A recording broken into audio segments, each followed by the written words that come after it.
Container terminal পরিদর্শন করে উপদেষ্টা কি জানালেন এবং কন্টেইনার হ্যান্ডলিং বিষয়ে বিস্তারিত জানাবেন।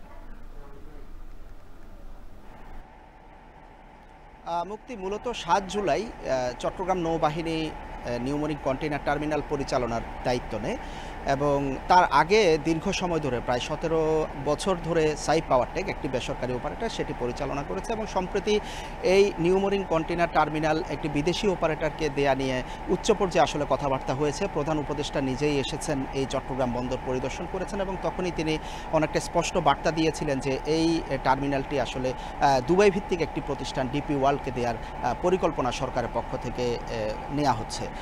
তো তারই পরিপ্রেক্ষিতে নৌবাহিনী গত ৭ জুলাই এই টার্মিনালটি অপারেশনের দায়িত্ব নেয়। এরপর পরিদর্শন করেছেন আজকে নৌ পরিবহন উপদেষ্টা এবং চট্টগ্রাম নৌ অঞ্চলে যিনি কমান্ডার রয়েছেন নৌবাহিনীর তিনি সহ গুরুত্বপূর্ণ দুটি কথা তিনি আসলে বলেছেন। একটি হচ্ছে চট্টগ্রাম বন্দরের মাশুল বাড়ানো হয়েছে প্রায় গড়ে ৩০% মতো এবং আন্তঃ মন্ত্রণালয় বৈঠকে সেটি নির্ধারণ হয়েছে এবং তিনি জানিয়েছেন যে স্টেক হোল্ডারদের সাথে কথা বলেই আসলে এই মাশুলটি বাড়ানো হয়েছে এবং ১৯৮৬ সালের পর ৩৯ বছর পর আসলে চট্টগ্রাম বন্দরের মাশুল বাড়ানো হলো। এতে স্বাভাবিকভাবে আমদানি রপ্তানি যে কার্যক্রম সেখানে খরচ বাড়বে। যারা আমদানি রপ্তানি কার্যক্রমের সাথে জড়িত আছেন পণ্য আনা নেয় স্বাভাবিকভাবেই চট্টগ্রাম বন্দরের মাশুল যখন বাড়বে সমস্ত আমদানি রপ্তানি পণ্যে পরিবহন থেকে শুরু করে পণ্য খালাসে আসলে খরচ বেড়ে যাবে।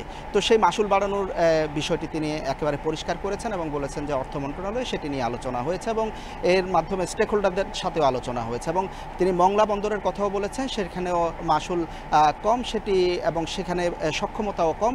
সেই মংলা বন্দরের সক্ষমতা এবং মাশুল বাড়ানোর বিষয়টিও তিনি আলোচনায় তুলে আনবেন। তো আরেকটি গুরুত্বপূর্ণ বিষয় যেটি তিনি বলেছেন যে চট্টগ্রাম বন্দরকে তারা আসলে এই সরকার আন্তর্জাতিক অঙ্গনে নিয়ে যেতে চায়। বন্দরের যে সক্ষমতা বর্তমানে সেটি অনেক বেশি বাড়ানো সম্ভব। সেই সক্ষমতা বাড়ানোর জন্য আন্তর্জাতিক অপারেটরের কাছেই চট্টগ্রাম বন্দরকে তুলে দিতে চায় সরকার এবং এই ক্ষেত্রে আসলে প্রোপাগান্ডা ছড়ানোর কোনো সুযোগ নেই যে বিদেশিদের হাতে চলে যাবে। কারণ মূলত এনসিটি টার্মিনালটি বিদেশি অপারেটররা পরিচালনা করবে কিন্তু চট্টগ্রাম বন্দরের যে সার্বিক দায়িত্ব সেই দায়িত্ব কিন্তু বাংলাদেশের হাতেই থাকবে এবং চট্টগ্রাম বন্দরের হাতেই থাকবে এবং এটি নিয়ে যাতে আর প্রোপাগান্ডা না ছড়ানো হয় সেই পরামর্শ উপদেষ্টা দিয়েছেন। গত ৭ জুলাই নৌবাহিনীর দায়িত্ব নেওয়ার পর চট্টগ্রাম বন্দরের যে নিউমোনিক কন্টেইনার টার্মিনাল সেখানে এখনো পর্যন্ত ৩০টি জাহাজ তারা কন্টেইনার হ্যান্ডলিং করেছেন এবং সার্বিকভাবে ১২% প্রবৃদ্ধি হয়েছে কন্টেইনার উঠানামায়। প্রতিদিন গড়ে ৩,২০০টির মতো টিউজ কন্টেইনার উঠানামা হচ্ছে যেখানে আগে ২,৮০০টি হতো অর্থাৎ প্রায় ১২ থেকে ১৩% মতো প্রবৃদ্ধি হয়েছে বলে এই অঞ্চলের যে নৌ কমান্ডার চট্টগ্রাম নৌবাহিনী তিনি জানিয়েছেন। মুক্তি। চট্টগ্রাম বন্দর থেকে যুক্ত ছিলেন হোসাইন জিয়াদ। দেখছেন এখন জনপদে।